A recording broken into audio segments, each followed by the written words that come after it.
Hi everyone, this is Jessica, Essex County 4-H Educator, and today we are going to make little flower holders that you can hang up. So what you're going to need is some paint brushes, an empty bottle with a lid. It can be a water bottle, soda bottle, whatever you have laying around.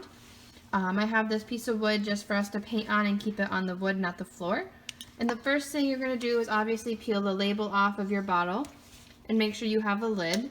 And then you're going to cut part of the bottom off. You can really cut as much as you want. We're going to cut right about to where my thumb is, and that way you can put the soil and the flowers in there. And you'll need some scissors so you can make spaces, little slots, or a knife with your parents' help to cut, and that way you can put the yarn through so you can hang your planter when you're done.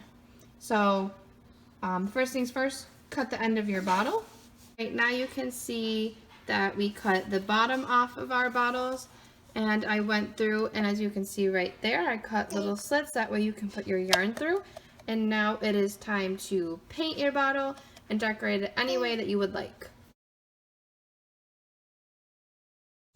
Okay, so now that you can see that we painted our bottles, and I realized I didn't have string, but I had bale and twine out in the barn, so I ran out, and it's not as pretty, but I used that.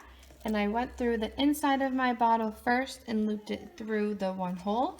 And I just tied a little knot towards the top, and I did the same thing on the other side. Like I said, you could do 2 slits or 4 slits. Use yarn, string, bale and twine, whatever you have available to you. And then what you will do is you will put your soil, your dirt, and whatever plant or flower you want in there. You can also poke little holes in the bottom if you want more water to drain out. And then you can tie a knot in the top of your yarn or string or whatever you may be using. And then you can hang your hanger.